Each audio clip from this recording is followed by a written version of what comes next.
அதில் கார்த்திக் வந்து ஒரு மெசேஜ் வச்சுருந்தார். இந்த மாதிரி நீலிரான்னு ஒரு படம் பண்ணுறோம், நீங்கள் வந்தீங்கன்னா ஐ பி ஹாப்பி அப்படின்னு போட்டிருந்தாரு. இம்மீடியட்டாக உடனே லிங்குசாமிகிட்டேருந்து இருக்கா, நான் இதை ஃபிலிம் ஃபெஸ்டிவலில் பார்த்துட்டேன், டோன்ட் மிஸ் இட், ரொம்ப நல்லாயிருக்கும் அப்படின்னு போட்டிருந்தாரு. லிங்குசாமி எப்படிப்பட்ட ஆள் அப்படின்னா, பாகுபலி பார்த்தாருன்னா உடனே போய் பாருங்கள் அப்படின்னு சொல்லுவார். கொட்டுக்காளி பார்த்தாருன்னா உடனே போய் பாருங்கன்னு சொல்லுவார். எல்லா விதமான படங்களும் அவருக்கு பிடிக்கும். ஆனால் அவரை என்டர்டெயின் பண்ணணும். அது ஸோ நீலிரா கண்டிப்பாக என்டர்டெயின்மெண்ட் ஃபில்ம்னு தெரிஞ்சிருச்சு எனக்கு. ஸோ எனக்கு அந்த டைட்டில் கொஞ்சம் கன்ஃபியூஸ் பண்ணாலுமே ஓகே, நம்ம லிங்கு சொல்லிட்டாரு, ஓகே தைரியமாக போயிடலாம் இதுக்கு அப்படின்னு சொல்லிட்டு வந்தேன். நிஜமாகவே நான் இப்படி ஸ்டார்ட் பண்ணுறேங்க. ஒரு ஈழத்து பிரச்சனையை, ஈழ மக்களுடைய வாழ்வை நான் பார்க்க போகிறேன். அப்படிங்கும்போது அதை அப்படியே கண் முன்னாடி கொண்டு வந்த art department, art director, cameraman, editor, இவங்க 2 பேர்த்துக்கும் முதல் தேங்க்ஸ் சொல்கிறேங்க. அந்த கலர் கிரேடிங்லையா இல்லை லைட்டிங்லையா எனக்கு தெரியல, புதுசாக நான் வந்து ஒரு போர் சூழலில் ஒரு வீட்டுக்குள்ளே ஈழத்தில் ஏதோ ஒரு இடத்துல இருக்கிற அப்படிங்கிற ஃபீலை கொடுத்த கேமராமேனுக்கு ரொம்ப ரொம்ப நன்றிங்க. யார் தெரியல எனக்கு. Great work. அதே மாதிரி ஆர்ட் டிபார்ட்மெண்ட் ரொம்ப நல்லா இருந்ததுங்க. ப்ராப்பர்ட்டியிலிருந்து அந்த வீட்டோட லுக் எல்லாமே ரொம்ப நல்லா இருந்தது. அப்புறம் அடுத்து இந்த செகண்ட் ரோவில் உட்காந்துருக்காங்க எல்லா ஆர்டிஸ்ட்டுமே, இவங்க எல்லாமே கிரேட் ஒர்க். இப்போ கார்த்திக் சுப்புராஜ் மாதிரி, ராணா சார் மாதிரி ஒருத்தர் ப்ரொடியூஸ் பண்ணுறாங்க அப்படின்னா வந்து அவங்க கேட்டிருந்தா நோன் ஃபேஸே கொடுத்துருப்பாங்க. ஆனால் சோம்பிதரனுக்கு என்ன பிரச்சனை இருக்குன்னா, நம்ம ஒரு ஈழத்து படத்தை பண்ணுறோம், அது இங்கே இருக்கிற ஆர்டிஸ்ட் வச்சு பண்ணாங்கன்னா கண்டிப்பாக ஈழத்து லுக் வராது. அந்த ரெஸ்ட்ரிக்ஷன் இருக்குது உங்களுக்கு. ஸோ அவர் கொடுத்தாலுமே யூஸ் பண்ண முடியாமல் வெறும் ஆர்டிஸ்ட்டை நம்பாமல் ஸ்கிரிப்டை மட்டுமே நம்பியிருக்கீங்க. அது நான் இந்த படத்தை பார்க்கும்போது நான் முதல்ல தெரிஞ்சுட்டு நான் என்ன அன்லேர்ன் பண்ணணும், என்ன கற்றுக்கணுங்கும் இல்லை, என்ன அன்லேர்ன் பண்ண வேண்டியிருக்கு எனக்கு அப்படின்னு தான் கற்றுக்கிட்டேன். அப்படி இருந்தது உங்கள் கிராஃப்ட். Great, hats off. ஒரு என்ன சொல்கிறது, ஒரு கன் பாயிண்டில் ஒருத்தரை நிறுத்துகிறோம் அப்படின்னா, கார்த்திக் நிறைய படத்தில் நிறுத்தியிருப்பார் ஒரு கன் பாயிண்டில் ஒருத்தரை. அது எவ்வளோ நேரங்க சஸ்டெயின் பண்ண முடியும்? அந்த ஒரு ஷாட் தான் அது. ஆனால் அந்த கன் பாயிண்டில் நிறுத்துகிற ஒரு சீக்வன்ஸில் ஒரு சீன், அதை ப்ரொலாங் பண்ணுறாரு பாருங்க. அது அப்படியே இவ்வளோ நேரத்துக்கு இந்த ஷாட் எடுக்க முடியுமா? இந்த விஷயத்த சொல்ல முடியுமா? யார் இந்த டைரக்டர்? என்ன கிராஃப்ட் வேன்? யார் வேன் அப்படின்னு யோசிக்க வச்சுது. அப்புறம் ஒரு படம் ஒரு ஸ்டேஜுக்கு மேலே இதுதான் கிளைமேக்ஸ் நம்மளை உணர வச்சிடணும். அதுதான் படம்.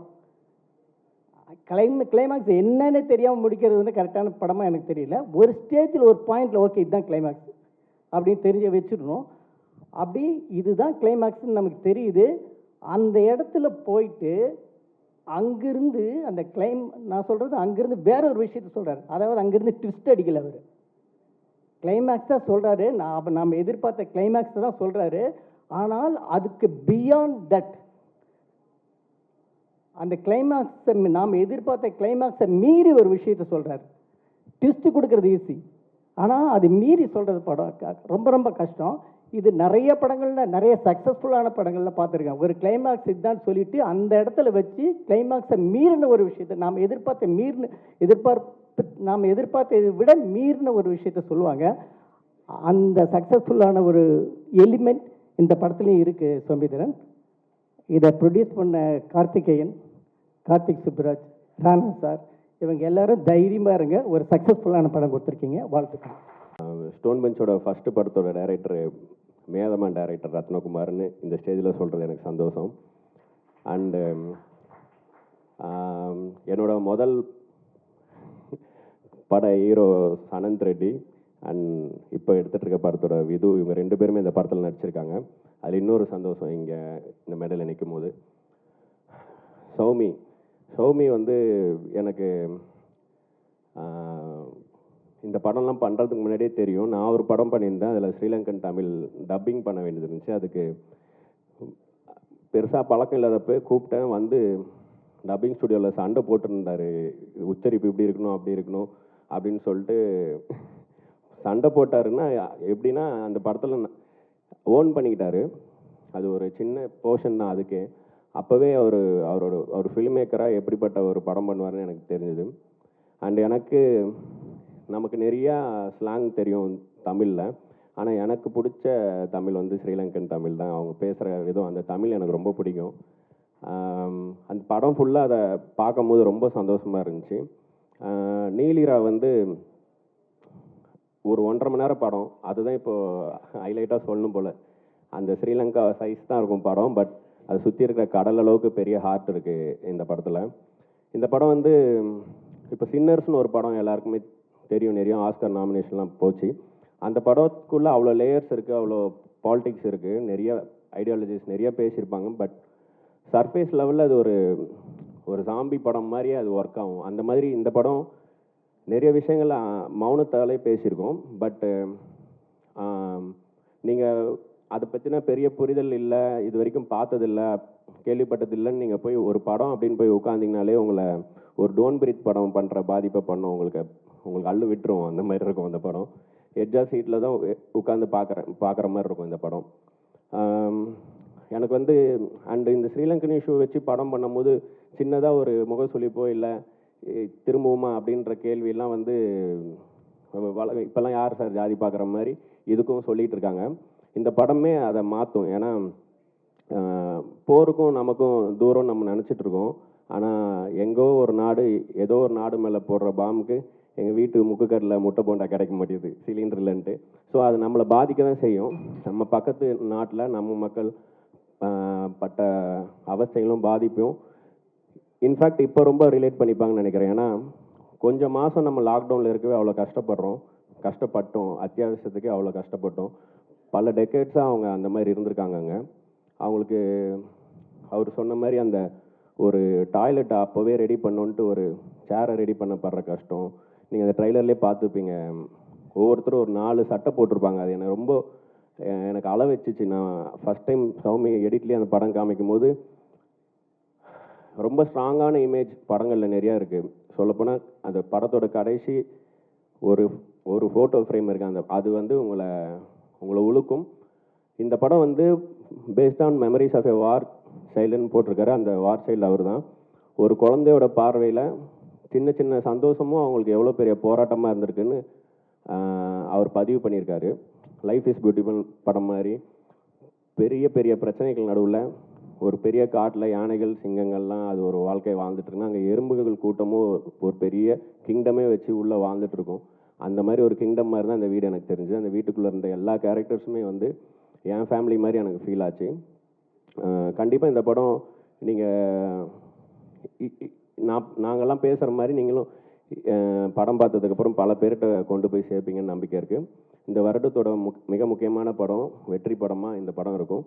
அண்ட் இதை ஸ்டோன் பெஞ்ச் ப்ரொடியூஸ் பண்ணதும் கார்த்தி சுப்ராஜ் சார் எல்லாருமே இந்த படத்தை பேக் பண்ண விதமாக ராணா சார் இது அப்போவே தெரிஞ்சிச்சு இந்த படம் வந்து பவுண்டரிஸ் தாண்ட போகுதுன்ட்டு. அண்ட் லோகேஷ் வந்திருக்காரு, நம்ம வினோத்ராஜ். அவர் எனக்கு கோட்டுக்களி நான் அவர்கிட்ட சொல்லலாம். அதான் அந்த படம் ஒவ்வொருத்தரும் ஒன்று சொல்கிறாங்க. அந்த படத்தை நான் அவ்வளோ என்ஜாய் பண்ணி என்டர்டெயின் ஆகி கைத்தட்டி சிரித்து தேட்டரில் அட்டகாசமாக என்ஜாய் பண்ண படம் வந்து கோட்டுக்காளி. அது அவ்வளோ பாதிப்பை க்ரியேட் பண்ணாலும் அவ்வளோ என்டர்டெயினிங்காக இருந்துச்சு. அதுக்கு சரிநிகராக இந்த படமும் இருக்கும்னு நான் சொல்லுவேன். இன்ஃபேக்ட் அவரே சொல்லுவார்னு நினைக்கிறேன். So thank you so much. இந்த மேடை அதிக டைம் எடுத்துக்க வரும்ல, என்னை அழைத்தமைக்கும் நன்றி. தேங்க்யூ. ஒரு 1.5 வருஷத்துக்கு முன்னாடி கோவா ஃபிலிம் ஃபெஸ்டிவலில் நானும் செல்வமணி சார்லாம் இந்த படத்தை பார்த்து முடித்ததுக்கு பிறகு இந்த படத்தை கொண்டு போய் எப்படி சேர்க்கறது அதை பற்றி தான் வந்து கார்த்தி சொல்லிட்டே இருந்தார். நம்ம கார்த்தியும் நம்ம சந்தானம் அவங்களும் அந்த வேலையை ரொம்ப சிறப்பாக ரொம்ப அழகாக நான் ஒரு அழகாக பார்த்துட்ருக்கேன். ரொம்ப எவ்வளோ அற்புதமாக பேசுகிறாங்க. ராஜமோகன்லேருந்து தொடங்கி பாலன், அப்புறம் மேயாதமான் அந்த டைரக்டரு எல்லாமே ரொம்ப அற்புதமாக இருந்துச்சு. ரொம்ப அழகாக போயிட்டுருக்குன்னு நான் சொல்லிகிட்டே இருந்தேன். அதுக்கப்புறம் ராணா அவங்களும் உள்ளே வந்துட்டாங்க. ரொம்ப நன்றி சார். நாங்கள் ஒரு குரூப்பில் வந்து ஒரு வாய்ஸ் போட்டார், படம் பார்க்க வரணும்னு சொல்லி மெசேஜ் போட்டார் சொன்னாங்கல்ல. நாங்கள் டைரக்டர்ஸ் ஒரு குரூப்பு இருக்கோம். அதுக்கு பேர் வந்து ரெய்னான், அந்த டீம் பேர். Mani sir, Shankar sir, Vetrimaaran, Lokesh, Karthi, Sasi sir, Murugadoss, எல்லாமே பாலசக்திவேல், பாலன் எல்லாம் இருக்காங்க. ஏன் ரெய்னான்னு வச்சதுன்னா, அம்மா இது உங்களுக்காக ட்ரெய்லர் அம்மா தான் ரிலீஸ் பண்ணாங்க, ரொம்ப அற்புதம், அவங்களுக்கு வந்து நன்றி. அப்போது ஒரு ஷூட்டிங் வந்து ஸ்ரீலங்காவில் நடந்திருக்கு. அந்த ரெயின் சொல்லுங்கள் பிரிட்ஜ் அண்ட் ரிவர், அந்த படத்துடைய ஷூட்டிங்கை அங்கே இருக்கிற ஒரு சின்ன பையன் பார்த்துட்டு இருந்திருக்காங்க. பார்க்கும்போது ரெய்னான்னு சொல்லிட்டு ஒருத்தர் சொன்ன உடனே மழை வருது. ஆச்சரியமாக அந்த பையன் பார்க்குறாங்க, யாரா ஒருத்தர் ரெய்னான்னு மைக்கில் சொன்னால் ரெயின் வருது, யாருன்னு பார்த்தா அவர் போய் உட்காந்தா அது ஒரு டயட்டோட சேரில் உட்கார்றாரு. கடவுளுக்கு பிறகு ஒருத்தர் சொன்னால் ரெயின் வருதுன்னா இந்த வேலையை தான் நம்ம லைஃப்பில் செய்யணும்னு சொல்லிட்டு வந்தவர் தான் பாலு மகேந்திரா சார்.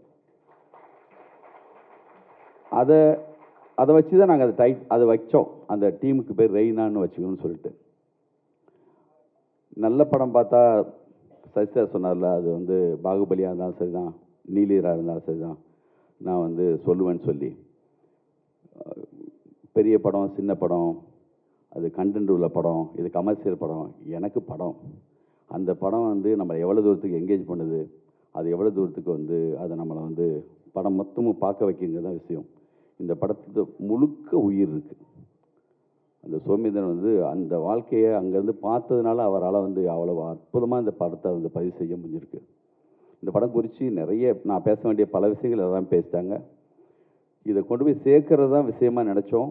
அது ரொம்ப அழகாக இவ்வளோ இயக்குநர்களை லோகேஷ்லேருந்து ஆரம்பித்து இன்றைக்கி மிக முக்கியமான வெற்றிமாறன்லேருந்து, முருகதாஸ்லேருந்து, செல்வமணி சார்லேருந்து எல்லாருமே வந்து இவ்வளோ அற்புதமாக இந்த நிகழ்வை நிகழ்த்தினதுனால நிச்சயமாக இந்த படம் வந்து மிக அற்புதமாக தியேட்டரில் கண்டிப்பாக இது ரைட் டைமாகவும் இருக்குது. நல்ல படங்கள் நல்லா ஓடுது. இப்போது மிக சரியான நேரம். பாலன் சொன்ன மாதிரி ஒரு பதபதிப்பு இருந்துகிட்டே இருக்கும், யாருக்கு எதுவும் ஆகிடக்கூடாதுன்னு தோணிகிட்டே இருக்கும். அற்புதமான ஒரு எண்டு அப்படி இருக்கும். அதுவே வந்து மிக அற்புதமாக விஷயம். இதுக்கப்புறமும் ஒரு படம் பார்ட் 2 எடுக்கலாம், அந்தளவுக்கான ஒரு பெரிய ஒரு ட்ராவல் இருக்குது. இதுக்கப்புறம் இவங்களை கூப்பிட்டுட்டு போகிறத பற்றி மிக அற்புதமான ஒரு படைப்பு.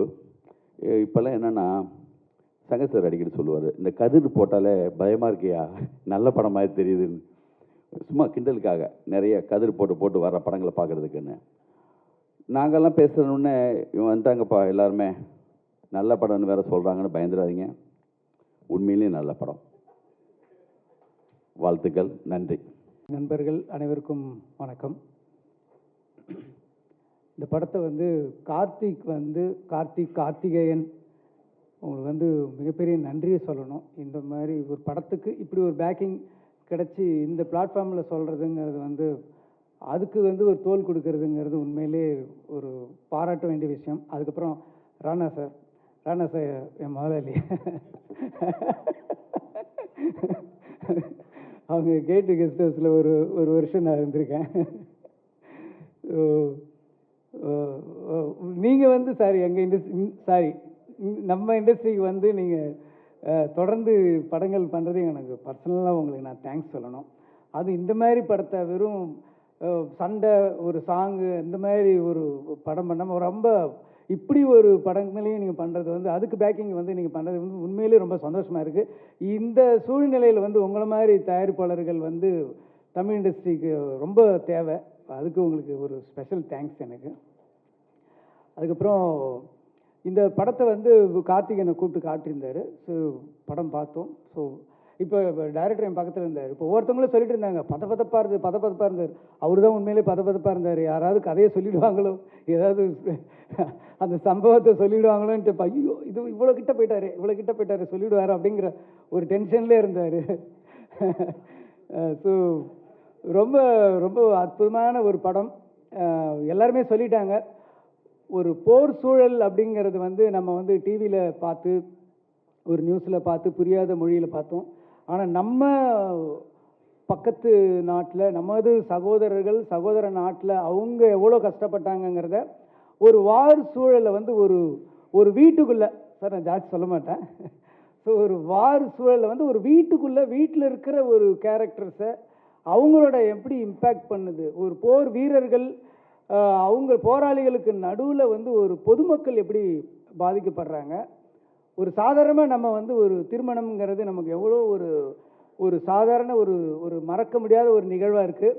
ஆனால் அதே திருமணம் வந்து அந்த சூழலில் வாழ்ந்தவங்களுக்கு, கிட்டத்தட்ட 80-90களில் வாழ்ந்தவர்களுக்கு வந்து எவ்வளோ கஷ்டமாக இருந்தது அப்படின்னு நினச்சி பார்க்கும்போது அதை அப்படியே கண்ணு முன்னாடி தத்ரூபமாக கொண்டு வந்து காட்டியிருக்காரு. அந்த வீட்டில் இருக்கிற கேரக்டர்ஸு, நடிகர்கள்லாம் அப்பா வாழ்ந்திருக்காங்கன்னு தான் சொல்ல முடியும். அந்த காஸ்டியூம் சொல்லும், அந்த போட்டிருக்கிற அவங்க ட்ரெஸ்ஸு வந்து அந்த கதை சொல்லுது. அந்த செவர்கள், அந்த செவத்தில் மாட்டியிருக்கிற படங்கள் வந்து அந்த கதையை சொல்லுது. ஸோ எல்லாமே ஒரு கிட்டத்தட்ட ஒரு 24 கிராஃப்ட்ஸும் வந்து கதை சொன்ன ஒரு படமாக தான் நான் இந்த நீலிராவை பார்க்குறேன். ரொம்ப ஒரு சில நேரத்தில் வந்து லிங்குசாமி நானும் தான் பக்கத்தில் உட்காந்து பார்த்துட்டே இருந்தோம். ஸோ படம் பார்த்துட்டு போயிட்டு இருக்கும்போது எல்லோரும் சொன்ன மாதிரி சடனாக வந்து ஒரு ஹிட்ச்காக் படம் பார்க்குற மாதிரி அப்படி ஒரு கட்டி போட்ட மாதிரி இருந்தது. இந்த மாதிரி ஒரு கனமான ஒரு வலியான கதையை இப்படி ஒரு த்ரில்லர் மோடில் வந்து எப்படி சொன்னாருன்னு ஒரு ஆச்சரியமாக இருந்துச்சு. ஸோ படம் பார்த்துக்கிட்டே இருக்கும்போது சில காட்சிகள் வரும்போது அப்படியே மனசை உலுக்கி அப்படியே கண்ணுலேருந்து தண்ணி வர ஆரம்பிச்சிது. கண்ணை வேறு துடைக்க முடியல, கண்ணாடிக்குள்ளே விரல் விடுற மாதிரி ரொம்ப இதாக இருந்தது. அதனால் கொஞ்சம் அப்படியே பேக் போனேன். ஏன்னா நமக்கு படம் பார்த்து அழுகு இருந்தபோது பக்கத்தில் இருக்கிற ஒரு சின்ன ஈகோ இருக்கும் நமக்கு. என்னடா அது அப்படின்னு பின்னாடி போயிட்டேன்னா லிங்குசாமி வாய் விட்டு அழ ஆரம்பிச்சிட்டாரு. சரி அவரே அழுகுறாரு, நமக்கு என்ன வந்ததுன்னு சொல்லிட்டு அதுக்கப்புறம் டிஷ்யூ பேப்பர்லாம் வச்சு கண்ணை தொடச்சிட்டு அதை பார்த்தேன். ரொம்ப பிரமாதமாக உங்கள் 2 பேருக்காக நான் என்னை வந்து 2 பேரும் அழ வச்சிட்டிங்க அது. ஸோ ஒவ்வொருத்தரோட அந்த சின்ன பசங்கள்லேருந்து அந்த கேரக்டர்ஸ் பேசுகிற மொழியாகட்டும், அந்த டயலாக்ஸ்லாம் வந்து ரொம்ப பிரமாதமாக இருந்தது சார். நான் வந்து லிங்குசாமி நானும் தான் பேசிகிட்டு இருந்தேன் வெளியே வந்து.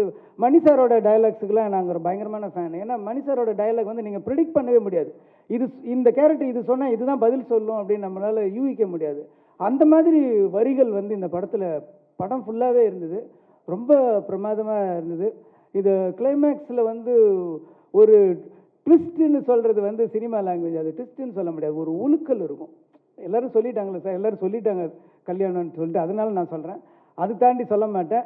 அது மேரேஜில் எண்டில் ஒரு மனசை உழுக்கிற ஒன்று இருக்கும். அது ஒரு நிமிஷம் உங்களால் ஒரு 2 செகண்ட் ஆகும். நம்ம பிரெயின் போய் அதை மெமரி பண்ணி இதுதான் சொல்கிறாங்களா அப்படின்னு சொல்கிறது இது இருக்கும். அதில் ஒன்றுமே சரி. அந்த நான் வெளியில் வந்தப்போ கூட பேசுவேன், அந்த படம் முடிஞ்சதுலேருந்து இன்னொரு கதையை ஆரம்பிக்கலாம். அங்கேருந்து என்ன காரணத்துக்காக அந்த திருமணம் நடக்குது, அந்த திருமணம் நடந்து முடிஞ்ச உடனே என்ன தொடருது அவங்க பயணம், அந்த தொடர்ந்துலேருந்தே ஒரு படம் பண்ணலாங்கிற அளவுக்கு ரொம்ப கனமான ஒரு படம். வாழ்க்கையை வந்து அப்படியே பிடிச்சிருக்கு. ஸோ இன்றைக்கி வந்து யோசித்து பார்க்கும்போது அதில் வாழ்ந்த நிறைய கேரக்டர்ஸுகள் இன்றைக்கி இருக்க மாட்டாங்க, இல்லை அப்படின்னு நினைக்கும்போது அதுக்குள்ளே ஒரு பெரிய ஒரு வலி இருக்க செய்யுது. ஸோ படங்கள் எல்லாம் பாருங்கள். இந்த படத்தை வந்து ஓடிடியில் பார்த்துக்கலாம் அப்படின்னு இருந்துடாதீங்க, தியேட்டரில் வந்து பாருங்கள். முக்கியமாக குழந்தைங்களை கூப்பிட்டு வந்து காட்டுங்க. ஏன்னா 80ஸில் நாங்கள்லாம் ஸ்கூலில் அங்கே 80s 90ஸ்லாம் படிச்சுட்டு இருக்கும்போது, நாங்கள் ஸ்கூலில் காலேஜெல்லாம் போயிட்டு இருக்கும்போது ஜெயவர்த்தனா ஒழிகன்னு கத்தி நம்ம ஓரளவுக்கு அந்த டைமில் ஒரு இலங்கை சம்பவம், அந்த வாருன்றது என்னங்கிறது நமக்கு உள்ளே தெரியும். ஆனால் இன்றைக்கி இருக்கிற அடுத்த தலைமுறை குழந்தைகளுக்கு வந்து அன்னைக்கு இருந்த ஒரு போர் அந்த காலத்தில் வந்து ஒரு ஃபேமிலி, ஒரு குடும்பம், அந்த குடும்பத்தில் இருக்கிற நபர்கள் எப்படி பாதிக்கப்படுறாங்க அப்படிங்கிறது இந்த படத்தை கூட்டிகிட்டு வந்து எல்லாரும் காட்டுங்க. சாதாரண ஒரு பொழுதுபோக்கு படமாகவும் இருக்கும், ஒரு படமாகவும் ஒரு த்ரில்லர் மூடும் இருக்கும். அதே சமயத்தில் ஒரு கனமான ஒரு கண்ணீர் கதையாகவும் இதுக்குள்ளே இருக்குது. அதனால் எல்லாரும் இதை பாருங்கள். பத்திரிகை நண்பர்கள் இந்த படத்துக்கு உங்களோட சப்போர்ட்டு இருந்து இந்த படத்தை பெரிய படமாக கொண்டு வரணும் அப்படிங்கிறது என்னுடைய வாழ்த்துக்கள். தேங்க்யூ.